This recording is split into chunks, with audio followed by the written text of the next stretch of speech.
Hello नमस्कार, welcome to inculcate learning. JKPSC की classes हैं जी, ये एजुकेशन सब्जेक्ट के लिए और लेक्चरर पोस्ट 10+2 के लिए। ओके, 7th क्लास है हमारी, यानी 6 क्लासेस हम कर चुके हैं। छठी और 7वीं क्लास में काफी गैप आ गया, तो मैं उम्मीद कर रही हूँ आपने 6 क्लासेस तक के नोट्स अच्छे से बना लिए होंगे। ओके, 7th क्लास है। लेट इसलिए हो गया क्योंकि मैंने आपको ऑलरेडी बोला था कि नेट के बच्चों के लिए जो कमिटमेंट्स हैं उनके पेपर करवाने हैं, तो 2 ही पेपर बचे हैं अब। तो अब बीच में आपको अपनी क्लासेस भी देखने को मिलेंगे, उनके 2 पेपर और एक मैराथन बची है।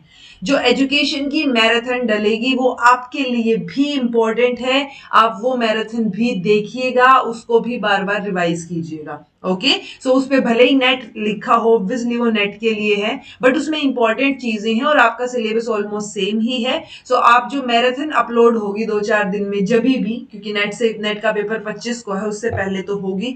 आज 10 तारीख हो गई है, ठीक है, तो 5-7 दिन में जब भी होगी प्लीज आप भी उसको देखिएगा। ओके, आप लोगों के लिए भी है वो। सो आज हम पाउलो फ्रायरे के बारे में डिस्कशन करेंगे, इनकी फिलोसफी के बारे में डिस्कशन करेंगे अच्छे से, कैसे क्वेश्चंस बन सकते हैं वहां पे इनसे रिलेटेड वो डिस्कस करेंगे। So this is presented by me Raveena. Videos informative लगे तो इनकलकेट लर्निंग को लाइक शेयर सब्सक्राइब जहां आप कर सकते हैं, इट्स एब्सोल्युटली फ्री। सुनने में आया है आप लोगों में से किसी ने कमेंट किया था कि सितंबर में पेपर है। डोंट वरी, ठीक है, सितंबर में अगर पेपर है, मेरा टारगेट है कि मैं जुलाई या अगस्त मिड तक, तो या तो जुलाई एंड और एक या फिर अगस्त मिड तक आपका सिलेबस करवा दो। बिकॉज अब जैसे ही 2-3 वीडियो नेट की बची हुई है वो डलेंगी, उसके बाद सोलली आपको जेकेपीएससी की क्लासेस ही देखने को मिलेंगी। Okay, so don't worry about that, आपको टेंशन लेने की जरूरत नहीं है। आपको फ्री में भी बहुत अच्छा स्ट्रक्चर्ड वे में कंटेंट देखने को मिलेगा। टेंशन मत लेना, बस अपना बेस्ट दो, पढ़ते रहो। ऑलरेडी भी क्लासेस करवा रखी हैं, नेट के पीवाईक्यूज भी हैं। सो आपको पीवाईक्यूज प्रैक्टिस करने पे जोर देना है, वहां से और इंफॉर्मेशन कलेक्ट करके अपने नोट्स में ऐड करनी है। ओके, सो पाउलो फ्रायरे, अब तक हमने जितने भी लोगों को पढ़ा, चाहे रूसो हो, जॉन डुई हो, श्री अरबिंदो, एम के गांधी, रविंद्रनाथ टैगोर, स्किनर भी आपने पढ़े हुए हैं पहले, पेवलोव, तो जितने भी लोग आप पढ़ते हो ना, उनकी जो फिलोसफी है वो आपको कहां से नजर आएगी? उनकी लाइफ से ओरिजिनेट होती हुई नजर आएगी। जिस तरीके की लाइफ जिसकी रही होगी, वैसी सी ही थिंकिंग बनेगी, वैसी सी ही फिलोसफी बनेगी, उसी तरीके की प्रॉब्लम्स का सोल्यूशन निकालने की वो कोशिश करेगी। ओके, सो पाउलो फ्रायरे का जन्म जो है 1921 में हुआ, मिडिल क्लास फैमिली, रेसिफ नाम की जगह पे हुआ था, बट रेसिफ डजंट मैटर, आप ब्राजील याद रख लो। ओके, उनके फादर जो है मिलिट्री ऑफिसर रहे थे, जिन्होंने बहुत अच्छे से अपने बच्चों को परवरिश देने की कोशिश की। उनकी जो मदर है वो हाउसवाइफ है। दो कॉन्ट्राडिक्टरी चीजें मुझे अलग अलग जगह पे दिखती हैं और ऑथेंटिक मटेरियल ही है दोनों जगह का देखा जाए तो। सो जो फ्रायरे, उनकी मदर ने उनको एजुकेशन दी, ट्रेडिशनल कैथोलिक वे में उनकी इनिशियल एजुकेशन हुई। ओके, बट कई जगह पे ये भी लिखता है कि हाँ, उनका जो बचपन है वो एक अनकन्वेंशनल तरीके से उन्होंने चीजें सीखी, घर में खेलते खेलते। सो वो सारी चीजें की लाइवली, नेचुरल, फ्री, इंटरेक्टिव तरीके से उन्होंने चीजें सीखी। बट पॉइंट ये कि हमें सिर्फ इतना समझना है कि हाँ, उन्होंने चीजें सीखी जो हम आज पढ़ रहे हैं। देन 1929 में इकोनॉमिक क्राइसिस जो आया था, उनका उनकी फैमिली के ऊपर बहुत इफेक्ट हुआ उस क्राइसिस का, और वहां से जो है उसके फादर की जॉब या चीजें, वो सारी चीजें भी चली जाती हैं, तो वो जो है कॉस्ट ऑफ लिविंग नहीं उठा पाते हैं रेसिफ में, तो वो पास के ही एक टाउन में शिफ्ट हो जाते हैं। ठीक है, आपको टाउन का, इन चीजों का नाम याद रखने की जरूरत नहीं है। ठीक है, देन उनके फादर एक्सपायर हो जाते हैं, जो कि ओनली अर्निंग मेंबर थे। आई थिंक 1934 में एक्सपायर होते हैं उनके पिता। ठीक है, सो अराउंड 13 साल के थे जो पाउलो थे, और अब ऑब्वियस सी बात है कि अपनी फीस जो है वो अफोर्ड नहीं कर पा रहे हैं, और वहां से फिर ड्रॉप आउट हो जाता है, स्कूल से ड्रॉप आउट हो गया क्योंकि वो फीस नहीं जमा करवा पाएंगे। ओके, देन वापस से अगेन एडमिट होते हैं जब सिचुएशंस थोड़ी ठीक होती हैं, एज द एज ऑफ 16, वो भी स्टूडेंटशिप ग्रांट पे, यानी कि फेलोशिप पे, कि उनको स्कॉलरशिप मिल रही है, तो वो वापस से स्कूल में जो है वो दाखिला उनको मिलता है। बट एक तरीके से आपको फ्री बर्ड की तरह नजर आएंगे। बहुत सारे उनके जो साथी हैं, प्लेमेट्स हैं, वो पुअर फैमिलीज से नजर आएंगे। सो ऑब्वियस सी बात है, जब आपने वो चीजें देखी हैं, ठीक है, तो पुअर फैमिली वाली चीजें, या आप उस एनवायरमेंट में रह रहे हो, तो वैसी ही रस्टिक लैंग्वेज जो है वो आपको, आपके अंदर आप पिकअप कर लोगे। ठीक है, तो वो लैंग्वेज पिकअप की उन्होंने, लेकिन उन्होंने उसको अप्रिशिएट किया, उनकी ब्यूटी को अप्रिशिएट किया, बिकॉज हर एक लैंग्वेज अपने साथ कुछ चीजें अलग सिखाने के लिए लाती है आपके लिए, राइट। सो उन्होंने चीजें सीखी, उस एनवायरमेंट में भी सीखी, स्कूल कंप्लीट किया, यूनिवर्सिटी में एडमिट हुए।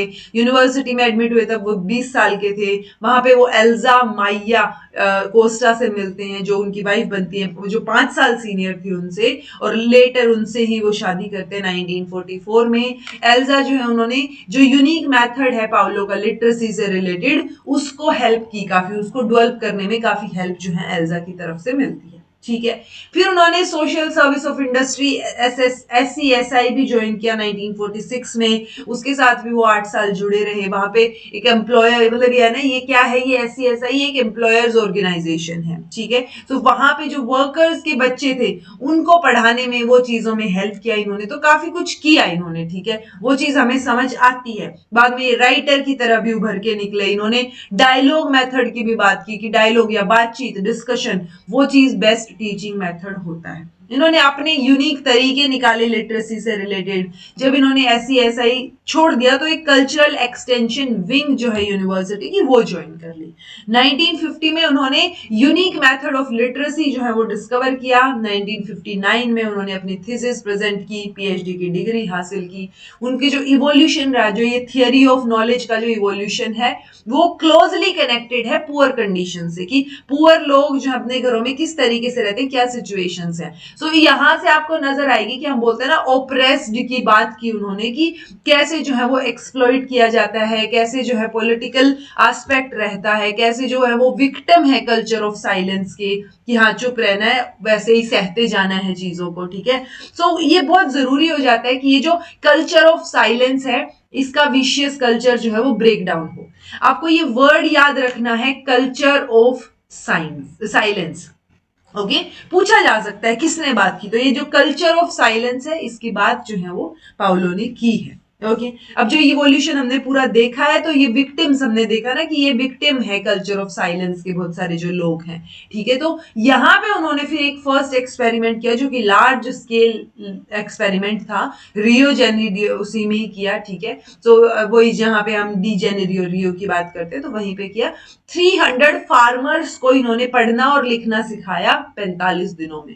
सो लिटरेसी, यानी ये लिटरेसी पे फोकस कर रहे हैं, और इनके इस एफर्ट को देख के जो ब्राजील की गवर्नमेंट है, ब्राजीलियन नेशनल लिटरेसी मिशन का चार्ज भी पाउलो को दे देती है। ठीक है, यहां से फिर, क्योंकि कल्चर ऑफ साइलेंस है ना, सो वो कल्चरल सर्कल्स बनाते हैं, यहां से 20,000 सर्कल्स। इट्स लाइक ये लोग जो है फर्दर क्या करेंगे, आगे लोगों को लिटरेट बनाएंगे। ठीक है, तो 2 मिलियन पीपल को लिटरेट बनाने के लिए 20,000 कल्चरल सर्कल जो है वो इन्होंने बनाए। तो इनकी प्रो पीपल एक्टिविटीज थी। सो ऑब्वियसली बात है कि अगर गवर्नमेंट प्रो पीपल नहीं है, सो यहाँ पे क्लैश हो जाएगा, फिर ऑब्वियसली उल्टी चीजें देखने को मिलेंगी, ओपोज देखने को मिलेगा। सो वही चीज इनके साथ हुई। जैसे ही सत्ता पलट हुई, वहां पे जो है इनको अरेस्ट कर लिया गया। 75 डेज ऑफ कैप्टिविटी के बाद इनको कंट्री छोड़ने को बोल दिया गया। ठीक है, तो इनको अलाउ कर दिया गया कि आप जाओ, निकलो यहाँ से। देन ये बोलीविया जाते हैं, वहां पे रहते हैं कुछ टाइम। वहां पे भी तख्ता पलट होता है सत्ता का, वहां पे भी चीजें बिगड़ती है, तो ये चिले जाते हैं। ठीक है, सो ओवरऑल इधर उधर भटकते भटकते ओवरऑल इन्होंने बहुत कुछ कंट्रीब्यूट किया है लिटरेसी के तौर पे। ठीक है, सो ये ब्राजीलियन नेशनल लिटरेसी मिशन भी आप ध्यान रखेंगे। 1967 में इन्होंने education as a practice of freedom, ये चीज लिखी। ऑल्दो उसी टाइम पे इन्होंने पेडागोजी ऑफ ऑप्रेस्ड भी लिखी, लेकिन वो पब्लिश बाद में हुई, ऑब्वियस है। ठीक है, तो 1967-68 में इन्होंने लिखी, जब वो चिले में रिफ्यूजी की तरह रह रहे थे। फर्स्ट बुक जो है इनकी कब पब्लिश होती है? फर्स्ट ये जो बुक है पेडागोजी ऑफ ऑप्रेस्ड, ये स्पेनिश में पब्लिश होती है 1968 में, फिर इसका इंग्लिश ट्रांसलेशन 1970 में पब्लिश होता है। ठीक है, तो आपको ये डेट्स याद रखने की जरूरत नहीं है, बट पेडागोजी ऑफ ऑप्रेस्ड आ जाए, कब लिखी, कहां लिखी, तो सिनेरियो याद होगा तो ऑटोमेटिकली ध्यान रहेगी चीजें। ओके, और भी वर्क है इनके। पेडागोजी ऑफ ऑप्रेस्ड सबसे फेमस है, ये तो मतलब दिखते ही आपको पता चल जाना चाहिए कि अच्छा पाउलो की बात हो रही है। Cultural actions for freedom, education for consciousness, pedagogy and process, then politics of education in, अच्छा ये यहाँ पे एक ही बुक है, in culture, power and literacy, pedagogy of liberation, freedom, pedagogy of the city. तो जहां भी वर्ड पेडागोजी दिखे, आप पाउलो के साथ जा सकते हो आंख बंद करके। ठीक है जी, अब बात आती है कि पेडागोजी ऑफ ऑप्रेस्ड ये है क्या। तो इसके कुछ प्रिंसिपल्स भी होंगे। तो ये मान के चल रहे थे ना कि अच्छा गरीब लोग हैं उनके ऊपर अत्याचार हो रहा है, जो रूलिंग क्लास है वो अत्याचार कर रही है, ठीक है। सो जो ओप्रेसर और ओप्रेस्ड हैं वो दोनों ही इंक्लूडेड हैं। इट्स लाइक शोषण करने वाले से भी बड़ा जो है वो गुनेगार कौन है, शोषण सहने वाला, राइट। सो वो एक्सप्लॉइटर जो है वो तो है ही कि वो एक्सप्लॉइट कर रहा है, वो तो गड़बड़ है ही वहां पे, वो तो गलत कर ही रहा है, लेकिन उसके साथ साथ जो एक्सप्लॉइट हो रहा है उस इंसान की भी तो गलती है ना। सो ये दोनों को ही क्या बोल रहे हैं, बोथ ओप्रेसन एंड ओप्रेस्ड जो है वो डीह्यूमनाइजेशन प्रोसेस में इन्वॉल्व है, ठीक है। एजुकेशन क्या करेगी, ये जो ओप्रेस्ड है, जो दबा हुआ इंसान है, उसको अवेयर बनाएगी कि किस तरीके का एक्सप्लॉइटेशन उसका हो रहा है। सो एजुकेशन पे फोकस कर रहे हैं ये, ठीक है। एजुकेशन जो है वो क्वेश्चन रेज करने में हेल्प करेगी, वो एक्सप्लॉइटेशन क्यों हो रहा है, उसके रीजंस, पॉवर्टी क्यों है, क्या कंडीशन है, क्यों है वो कंडीशन, तो आप एजुकेशन की वजह से क्वेश्चनिंग करना सीखोगे। कई बार होता है ना कि स्पेशली जब लड़कियों को पढ़ा लिखा दिया जाता है और वो क्वेश्चन करना सीख जाती है तो उसको क्या बोला जाता है, ज्यादा पढ़ा लिखा दिया, इतना नहीं पढ़ाना चाहिए था, राइट। सो वो चीज क्या है कि जब एजुकेशन की बात आ गई और आपने पढ़ा लिखा दिया किसी को, ये बहुत बड़ी चीज होती है। अगर आपके पेरेंट्स ने आपको पढ़ा लिखा भी दिया ना तो आपको उनसे कोई और डिमांड की जरूरत होनी नहीं चाहिए, ठीक है, क्योंकि आपको एक कॉन्शियसनेस दी है उन्होंने पढ़ाने के बाद, भले ही किसी भी रीजन से पढ़ाया हो, ठीक है। सो वो जो क्वेश्चन आप उठा पा रहे हो वो एजुकेशन की वजह से उठा पा रहे हो। सो एजुकेशन ही क्या करेगी, आपको उन चीजों के लिए क्वेश्चन करना सिखाएगी, आप एक्सप्लोर करोगे, उनकी रीजनिंग एक्सप्लोर करोगे और आप फिर लास्ट में जाके उन सिचुएशंस को चैलेंज भी करोगे, चेंज करने की कोशिश करोगे, ठीक है। चैलेंजिंग रहेगा ये भी कि आप कैसे उन सिचुएशंस को बदलोगे, बट एजुकेशन ही आपको ये विश्वास दिलाएगी कि चीजें बदल सकती हैं, हम हमारा शोषण नहीं होगा, हम कुछ बेटर कर सकते हैं, ठीक है। तो जो ऑप्रेसर है needs to be empathetic towards oppressed, जो कि होगा नहीं, क्योंकि अगर वो ऑप्रेसर ही एम्पैथेटिक हो गया तो वो ऑपरेशन करेगा ही नहीं ना, दबाव डालेगा ही नहीं चीजों को लेके। एजुकेशन जो है वो एक कॉन्शियसनेस डेवलप करेगी, ये इनका मोटो है कि एजुकेशन का क्या काम है। तो एजुकेशन आपको क्वेश्चन करना सिखाएगी, आपको आपके अंदर कॉन्शियसनेस डेवलप करेगी, जिसको हम बोलते हैं प्रोसेस ऑफ कॉन्शियसाइजेशन, ओके। तो ये जो प्रोसेस है इसमें आप अवेयर होते हो, जो ओप्रेस्ड है वो अवेयर होता है चीजों के बारे में, ठीक है, राइट्स के बारे में, कि आप इंसान हो, सेल्फ के बारे में। सो वो इंसान के क्या क्या राइट्स हैं, क्या क्या चीजें हैं। सो ये है पेडागोजी ऑफ ओप्रेस्ड, कि आप जो है उनको एजुकेशन की हेल्प से क्वेश्चनिंग करना सिखाओगे, उनके कॉन्शियंस को अवेयर करोगे चीजों को लेके, ठीक है। तो ये क्यों दिया, क्योंकि ये बात करती है model of education, banking model of education की। Banking model of education word भी इन्होंने ही यूज किया, उनकी जो हाईली इन्फ्लुएंशियल बुक है उसमें आपको दिख जाएगा, पेडागोजी ऑफ ऑप्रेस्ड में। एजुकेशन को एक तरीके से एक्ट ऑफ डिपॉजिटिंग माना जाता है इस मॉडल में। ये मॉडल पाउलो जो है वो अपोज करते हैं इस मॉडल का, इसकी बात नहीं करते, इन द सेंस जो चीजें चल रही हैं ट्रेडिशनल वे में उसको ये बैंकिंग मॉडल ऑफ एजुकेशन बोल रहे हैं। जैसे बैंक में पैसे जमा करते हैं वैसे ही टीचर एक डिपॉजिटर है, और वो जो भी उसके अंदर भरा हुआ है नॉलेज है, इंफॉर्मेशन है, वो एक तरीके से स्टूडेंट्स के अंदर डिपॉजिट कर देगा, वो चीज है, ठीक है। यानी कि बच्चे पैसिव हैं, टीचर एक्टिवली पार्टिसिपेट कर रहा है।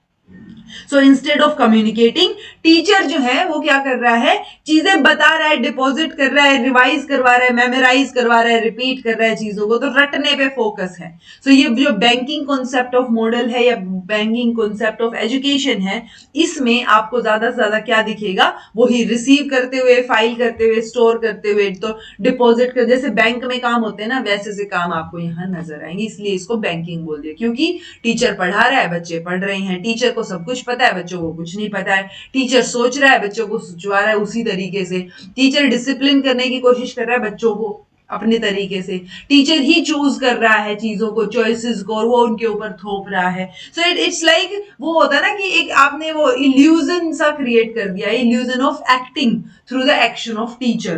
तो टीचर एक्ट कर रहा है, टीचर आपको ज्यादा एक्टिव रोल में नजर आएगा, और बच्चे जो है आपको पैसिव रोल में नजर आएंगे, जो कि हमेशा गलत ही माना जाता है, उल्टा होना चाहिए। टीचर जो है वो थोड़ा सा बैकफुट पे होना चाहिए, और बच्चे जो है वो ज्यादा एक्टिवली पार्टिसिपेट करते हुए होने चाहिए, ठीक है। सो ओवरऑल ये ये जो बैंकिंग मॉडल है इसको भी इन्होंने क्या बोला है कि जिसके थ्रू ह्यूमन बिहेवियर को कंट्रोल किया जा सके, ठीक है। सो ये कॉन्सेप्ट बेस्ड है इस अजम्पशन के ऊपर। नॉलेज जो उसको नॉन लिविंग थिंग कंसीडर किया गया है कि बस स्टोर कर देनी है, डाल देनी है, ठीक है। स्टूडेंट जो स्टोर कर रहे हैं नॉलेज वो सोशल रियलिटी से कोसों दूर है, लाइफ या प्रैक्टिकल चीजों से कोसों दूर है, बस वो पढ़ रहे हैं, ठीक है, वो चीज है। स्टूडेंट की एक्टिविटी टीचर्स के अराउंड रिवॉल्व कर रही है, टीचर सेंटर्ड है मोस्टली चीजें। बैंकिंग ऑफ एजुकेशन जो है वो क्रिएटिविटी को भी हैम्पर करेगी, क्योंकि बच्चा तो है ही नहीं ना एक्टिवली इंडल्ज, ओके, बच्चा तो सोच ही नहीं रहा है, जो उसको याद करवाया जा रहा है वो याद कर रहा है। तो इसीलिए जो पाउलो है उन्होंने इसका ओपोज किया, और नॉलेज को कैसे जो है आप क्रिएट करेंगे, बच्चे को कैसे इन्वॉल्व करेंगे उस चीज की बात की, और उसमें ये डायलॉग मेथड को एडवोकेट करते हैं, ठीक है। यानी मेथड ऑफ एक्वायरिंग नॉलेज क्या होना चाहिए, डायलॉग मेथड होना चाहिए जिसमें बातचीत हो, ओके। सो ओवरऑल ये चाह क्या रहे हैं, ये वर्ल्ड में सोसाइटीज में बदलाव चाह रहे हैं, जहां पे इनइक्वालिटी है, इनजस्टिस है, वो चीजों को हटाना चाह रहे हैं। अब वो चीजें तब हटेंगी जब उनपे बात होगी, राइट। तो जो इनइक्वालिटीज है, चाहे वो रिलीजन के नाम पे हो, कास्ट के नाम पे हो, वो सारी चीजें इन जनरल आपको हर जगह देखने को मिलेंगी, ऐसा नहीं है कि सिर्फ इंडिया में है, हर जगह है ये चीजें, ओके। सो उन चीजों को हटाने के लिए डायलॉग यानी बातचीत बहुत जरूरी है। सो डायलॉग मेथड किस पे बेस्ड होगा, लव, एम्पैथी, ट्रस्ट, इन चीजों पे बेस्ड होगा। कोई भी मेंबर जो है लर्निंग ग्रुप में वो दूसरे को नीचा दिखाने की कोशिश नहीं करेगा, ठीक है। तो जो रिस्पेक्ट का आइडिया है, थॉट है, वो कि हमको म्यूचुअल रिस्पेक्ट करनी है, सबकी रिस्पेक्ट करनी है, उस आइडिया के ऊपर चलेगी। तो सारी अच्छी अच्छी बातें आपको डायलॉग मेथड में देखने को मिलेंगी, ठीक है। इसमें हम को क्रिएशन की बात करेंगे, यानी टीचर के साथ मिलके चीजें करनी है आपने, ठीक है। ऐसा नहीं है कि टीचर सारी इंफॉर्मेशन बस अपलोड कर दे रहा है आपके अंदर, okay. There should be critical thinking, ठीक है। टू लर्न, यू आर जी आना चाहिए वैसे तो, टू चेंज द सिचुएशन, वो चीज होनी चाहिए कि आप उस सिचुएशन को बदलना चाह रहे हैं, उस ओप्रेस्ड वाली कंडीशन में नहीं रहना चाह रहे हैं। ये चीजें कब होंगी, वही इंटरेक्शन का थॉट जो है वो बेसिस है इंटरेक्शन का, कि no one criticise individual, but आप एक फिजिबल सोल्यूशन निकालने की कोशिश करें, प्रॉब्लम फोकस्ड हो ना कि पर्सन फोकस्ड, ठीक है। प्रॉब्लम आ गई है, वो किसकी वजह से आई है वो चीज नहीं देखनी है, प्रॉब्लम है उसको सोल्व करने की कोशिश करनी है, okay.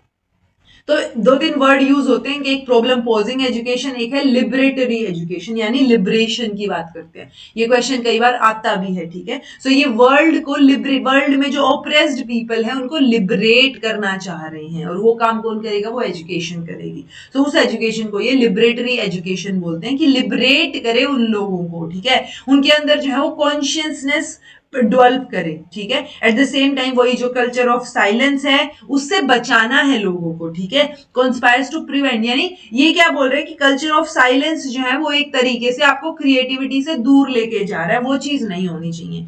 So a powerful culture of silence conspires to prevent ordinary people from creatively taking part in the transformation of their society, यानी वो ट्रांसफॉर्म होने ही नहीं दे रहे हैं सोसाइटी को। कल्चर ऑफ साइलेंस, ठीक है। तो कल्चर ऑफ साइलेंस वर्ड आप ध्यान रखिए, पाउलो से रिलेटेड। देन ह्यूमन लिबरेशन को किस चीज की जरूरत है, ह्यूमन लिबरेशन तब होगा जब लर्नर्स जो है रिफ्लेक्ट बैक करेंगे, क्या चीजें हैं हिस्ट्री में, क्या चीजें थी, कैसे दबाया गया, कैसे चीजें हुई, कैसे उठे, क्या रिवॉल्यूशंस हुए। सो वो चीजें आपको पता हो, कैसे पता चलेंगी, एजुकेशन से पता चलेंगी, ओके।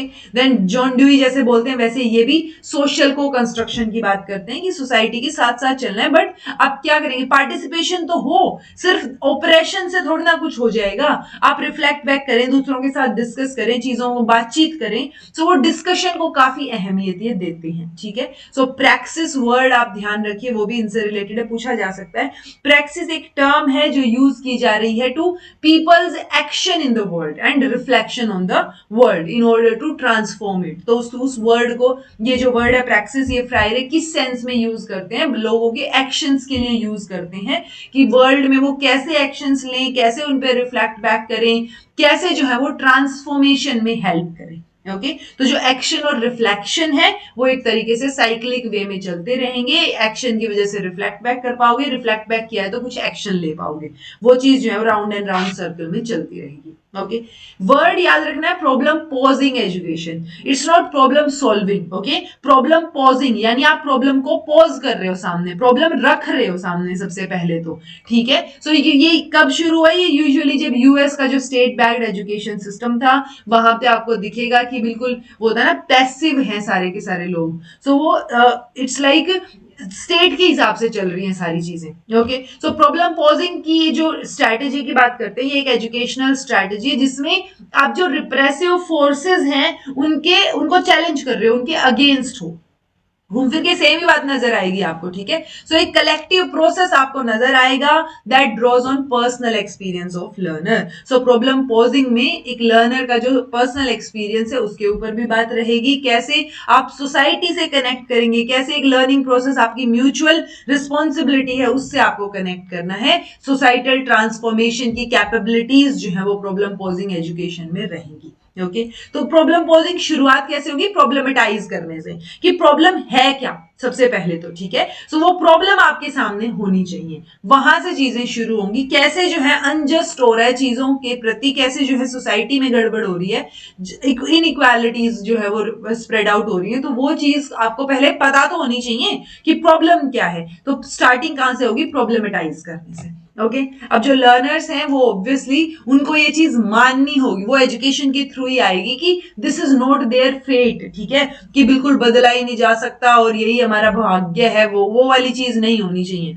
आपको चैलेंज करना है, चैलेंज आप तभी करेंगे जब आप मानेंगे कि this is not as fated और अनअल्टरेबल, कि ऐसा नहीं है कि ये चीजें बदल नहीं सकती हैं। ओके, बदल सकती हैं, बदलने वाला चाहिए, तो वो बदलने वाला स्टूडेंट बनेगा अपने आप में, ठीक है। सो वो जैसे जैसे प्रॉब्लम्स को पोज करेंगे, सामने ज्यादा रिलेट करेंगे, वर्ल्ड को रिफ्लेक्ट एक्शन लेंगे, रिफ्लेक्ट बैक करेंगे, वो सर्कल चलता रहेगा, तब ज्यादा बेटर तरीके से वो चैलेंज कर पाएंगे चीजों को। ओके, तो जो प्रॉब्लम पोजिंग मॉडल है ओवरऑल वो पेडागोजिकल अप्रोच है जो स्टूडेंट को एनकरेज करता है कि रियल लाइफ में क्या प्रॉब्लम्स है उनको आइडेंटिफाई करना और उनको एड्रेस करना, रादर देन आप बस मान लो और प्री पैकेज्ड इंफॉर्मेशन की तरह उनको रिसीव कर लो कि यही है, यही फेट है, यही चीजें हैं, ऐसे ही चलना है। नहीं, तो वो आपको क्वेश्चन करना सिखाएगा, आपको प्रॉब्लम को आइडेंटिफाई करना सिखाएगा, आप उसको एड्रेस कर पाओगे, वो चीजें जो है एजुकेशन के थ्रू प्रोवाइड की जानी चाहिए। ओके, ये एम्फेसाइज करते हैं स्टूडेंट एजेंसी, क्रिटिकल थिंकिंग, इसीलिए क्रिटिकल पेडागोजी का कॉन्सेप्ट भी ये देते हैं, ठीक है। लर्निंग एनवायरनमेंट डायनेमिक हो, उसके साथ कोलैबोरेशन हो, चीजें बेटर हो, तो जो जो अच्छी चीजें हैं उन सबको ये उस टाइम पे भी सपोर्ट कर रही हैं। ओके, इनफैक्ट वॉलरस्टेन जो है उन्होंने ये जो प्रॉब्लम पॉजिंग मेथोडोलॉजी है इसको तीन फीचर्स इसके बताए।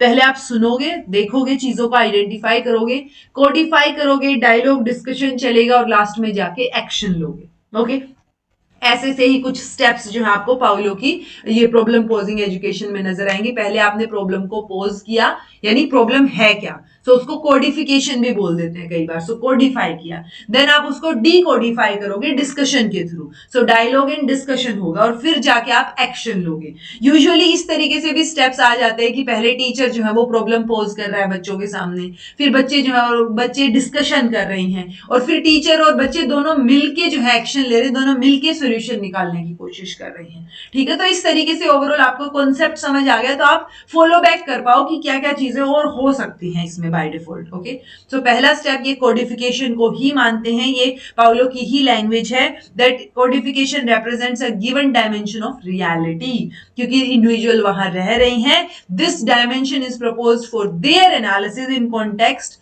Other then in which they live it. Okay, तो जो लर्नर्स हैं वो अब इसको एनालाइज करेंगे अपने एक्सपीरियंस के बेसिस पे और फिर उसको रिप्रेजेंट करेंगे चीजों को। तो प्रॉब्लम पोजिंग, सो सबसे पहले जो प्रॉब्लम आपने सामने रखी है दैट इज कोडिफिकेशन। ओके, सो जो कोडिफाइड फॉर्म है जहां पे प्रॉब्लम इज पोज्ड, अब उसको जनरेट, अब उस वहां पे आपको क्या जनरेशन देखने को मिलेगी, डायलॉग और डिस्कशन की जनरेशन की, क्या इश्यू है, क्या चीजें हैं उसके प्रति डिस्कशन करना। सो वो जो डिस्कशन है, ये जो प्रोसेस है, इसको वो डीकोडिफिकेशन बोल रहे हैं। So first you are codifying the problem, आपने प्रॉब्लम को कोडिफाई किया है, आपने देखा है कि प्रॉब्लम है क्या, और we can say you are identifying the problem. Okay, then you are discussing about the problem, that means you are decodifying the things. Okay तो ये जो डिकोडिफाइंग रिप्रेजेंटेशन का प्रोसेस है, इसमें ऑब्वियस सी बात है आपकी जो एग्जिस्टेंशियल सिचुएशंस हैं, आपके ऑलरेडी जो परसेप्शंस हैं, लर्नर धीरे धीरे सीख रहा है, चीजें हैं, एक्सपीरियंस है, वो सारी चीजें जो है वो यहाँ इंक्लूडेड रहेंगी। और वो सारी चीजें जो हेजिटेशन थी वहां की बजाय ज्यादा से ज्यादा आप क्रिटिकल नॉलेज की तरफ आगे बढ़ोगे। थर्ड स्टेप होगा एक्शन लेना, उस इश्यू को एड्रेस करना। ओके तो अब मिलके आप क्या करोगे, उस पर रिफ्लेक्ट बैक कर रहे हो, एक्शन लोगे, सो वो अब मिलके आप उसको सॉल्व करने की कोशिश कर रहे हो। ओके तो ये चीजें एकदम से टीचर ने सोल्यूशन प्रेजेंट नहीं किया कि आपको ये करना है, नहीं, बच्चों ने डिस्कशन करके धीरे धीरे सोल्यूशन निकाला है। इसीलिए जो फ्रायरे का मेथड है that is problem posing not problem solving. तो ये बात आपको याद रखनी है, this is problem posing education rather than problem solving education नहीं है। ओके क्रिटिकल पेडागोजी का कॉन्सेप्ट इन्होंने दिया है। घूम फिर के वही बातें आएंगी जो हमने अभी तक बोला कि कॉन्शियसनेस या जो आपकी जो अवेयरनेस है आपके अंदर वो लेके आएगी एजुकेशन। सो वही चीजें हैं यहाँ पे भी, जो पेडागोजी ऑफ ऑप्रेस्ड है उसी में ही इन्होंने बात की है। और फाउंडर या फादर भी कई बार क्रिटिकल पेडागोजी का इनको बोला जाता है। ठीक है सो क्रिटिकल पेडागोजी जो है वो एम्ब्रेस करेगी बिलीफ को that educator should encourage learners. किस चीज के लिए, to examine the power structures, क्या क्या चीजें हैं, कैसे इनइक्वालिटीज हैं, क्या रीजन है। सो वो ओवरऑल क्रिटिकल कॉन्शियसनेस जगा रही है आपकी। ठीक है आपको क्रिटिकल लेवल पे कॉन्शियस बना रही है, अवेकनिंग हो रही है क्रिटिकल कॉन्शियसनेस की। ओके सो एक जो सेंट्रल फोर्स आपको दिखेगा फ्रायरे की क्रिटिकल पेडागोजी में, वो कॉन्शियसनेस ही दिखेगा, क्रिटिकल अवेयरनेस दिखेगी एक्शन लेने से पहले कि आप क्रिटिकली अवेयर हैं, वेल इन्फॉर्म्ड हैं, सोशियो पॉलिटिकल इनइक्वालिटीज से, चीजों से, बाकी सारी चीजों से, तो आपको पता है सारी चीजें। तो जब आपको पता है तो आप इन्फॉर्म्ड हैं, क्रिटिकली अवेयर हैं, और उसके बेसिस पे अब आप डिसीजन लेंगे, एक्शन लेंगे। ओके सो वही चीजें कंबाइन करके जो हमने अभी तक पढ़ी है वही क्रिटिकल पेडागोजी में आ जाती हैं। लर्नर जो है वो इसके अंदर क्या दिखेंगे, एजेनेटिक। ठीक है तो जिसमें पावर या कंट्रोल उनके हाथ में है कि वो क्या गोल्स बना रहे हैं, क्या एक्शन लेना चाह रहे हैं, क्या डेस्टिनी है। सो कहीं ना कहीं अडल्ट एजुकेशन की भी बात हो रही है, आप देखो। ठीक है जो डायरेक्टेड वो होता है ना, सेल्फ डायरेक्टेड एजुकेशन, वही तो है जो आप अपने गोल्स, एक्शंस, डेस्टिनी, आप अपनी चीजों को कंट्रोल कर पा रहे हो, that means you are self directing yourself, right. So ये जो प्रॉब्लम पॉजिंग एजुकेशन है ये एक अल्टरनेटिव की तरह आता है बैंकिंग मॉडल ऑफ एजुकेशन के लिए। लर्निंग जो है वो problem solving take place through problem solving. ठीक है तो प्रॉब्लम पॉजिंग एजुकेशन है, कॉन्सेप्ट की बात करेंगे तो, बट उसके अंदर आप अल्टीमेटली डिस्कशन करके सॉल्व तो प्रॉब्लम को ही करना चाह रहे हो ना। सो लर्निंग जो है वो प्रॉब्लम सॉल्विंग या एक्सपीरियंस के थ्रू चीजें बच्चा सीखेगा। देन है learning should be both practical theoretical, दोनों होनी चाहिए। टीचर्स जो है वो अथॉरिटेटिव डिस्ट्रीब्यूटर नहीं होने चाहिए कि बस नॉलेज डिस्ट्रीब्यूट कर दी, वो ना हो। न्यू पॉसिबिलिटीज हो, साथ में सीखे, हमने बोला ना तीसरे स्टेप में वो डिस्कशन के बाद साथ में सॉल्यूशन निकालने की कोशिश करेंगे। सो टीचर्स भी को लर्नर की तरह काम करे, और लर्निंग का जो प्रोसेस है वो एक एंडलेस प्रोसेस माना जाए। ठीक है क्योंकि चीजें उसमें चेंज होती रहेंगी, तो वो एक एंडलेस प्रोसेस है, वो चीजें चलती रहेंगी। सो ये जो है एक सील और स्मिथ से अडेप्टेड है क्रिटिकल पेडागोजी का कॉन्सेप्ट, जो आपको समझने में हेल्प करेगा। ओवरऑल आपको नॉलेज जो है वो आपको एक्सपीरियंस से रिलेट करनी है। नॉलेज शुड बी को क्रिएटेड, जो पार्टिसिपेंट्स हैं सबके साथ मिलके चीजें होनी चाहिए। एजुकेशन इनहेरेंटली पॉलिटिकल है, ये बात आप ध्यान रख सकते हैं, ये पाउलो फ्रायरे से रिलेटेड कई बार आ जाती है। ओके कि एजुकेशन इनहेरेंटली पॉलिटिकल है, ये बात किसने बोली है, सो पाउलो फ्रायरे ने इसकी बात की है। ओके तो एम्स क्या रहेंगे कि आप अवेयर कर रहे हो उनको। ठीक है तो वो अवेयरनेस ही है अल्टीमेटली। पर्सनल एक्सपीरियंस और वाइडर सोसाइटल फोर्सेस के बीच आप जो है कनेक्शन ढूंढने की कोशिश करें, ये एम रहेगा। टू डेवलप क्रिटिकल थिंकर्स, जो नई नॉलेज को क्रिएट कर सके, सोच सके चीजों के बारे में। अप्रोच फ्लेक्सिबल अप्रोच रहेगा, ऑथेंटिक मटेरियल के थ्रू, थीम्स के through, finding teachable moments, cultivate hope and symbolic resistance, democracy को परस्यू करें, इक्वालिटी जो है लर्निंग एनवायरनमेंट में होनी चाहिए। सो ओवरऑल यही कॉन्सेप्ट है क्रिटिकल पेडागोजी का भी। तो ये मेजर चीजें हैं क्रिटिकल पेडागोजी। देन आप मेजरली तो यही क्वेश्चन बार बार आ जाता है, पेडागोजी ऑफ ऑप्रेस्ड से क्वेश्चन आ जाता है, बैंकिंग मॉडल में होता क्या है या क्या कैरेक्टरिस्टिक है वो आ जाता है क्वेश्चन, अगर कॉन्सेप्चुअल आना हो तो। अदरवाइज आपका प्रॉब्लम पोजिंग जो है एजुकेशन वो क्या होती है उससे रिलेटेड आ जाता है। सकता है। मेजरली क्रिटिकल पेडागोजी से देखने को मिला है, या फिर एक क्वेश्चन एक बार नेट में इनहेरेंटली पॉलिटिकल है एजुकेशन, ये बात पाउलो ने बोली है नहीं बोली, उससे रिलेटेड भी था। वो हम जब पीवाईक्यूज प्रैक्टिस करेंगे या क्वेश्चंस प्रैक्टिस करेंगे उस टाइम पे भी देख लेंगे, so don't worry about that. Okay, so मैं उम्मीद कर रही हूँ पाउलो फ्रायरे जो है वो आपको समझ आए होंगे, ओवरऑल इनका कॉन्सेप्ट समझ आया होगा। अब पॉइंट ये कि अगर इतनी इन्फॉर्मेशन आपको है ना एक इंसान से रिलेटेड, तो आपको उसका थॉट प्रोसेस समझ आ गया है, आपको उसकी लाइफ समझ आई है, तो उसकी वजह से आप कोई और रैंडम क्वेश्चन भी आया तो आप उसके नजरिए से जो हमने चीजें पढ़ी हैं उस कॉन्सेप्ट के बेसिस पे आंसर कर सकते हो। ओके, सो आई होप आपको ये लेक्चर अच्छा लगा हो, समझ आया हो। समझ आया है तो कमेंट करके बताइएगा। आपको कंटिन्यूटी में अब लेक्चर्स देखने को मिलेंगे, 2-3 क्लासेस रहती हैं नेट वाले बच्चों की, उसके बाद आपको जेकेपीएससी का प्रॉपर फ्री कोर्स की तरह ही हो गया ये सारा का सारा जो आपको फ्री क्लासेस मिल रही हैं। Okay, so this was all about today. Thank you so much for watching. Be happy, keep smiling, subscribe to inculcate learning because it is absolutely free. Be consistent in your efforts, take care, see you in next class.